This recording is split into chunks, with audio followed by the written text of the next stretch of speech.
यदा यदा हि धर्मस्य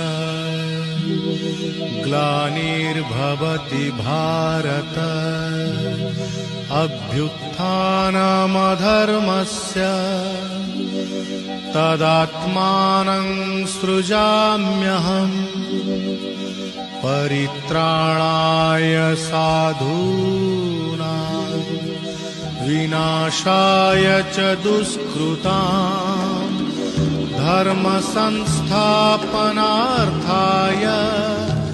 संभवामि युगे युगे।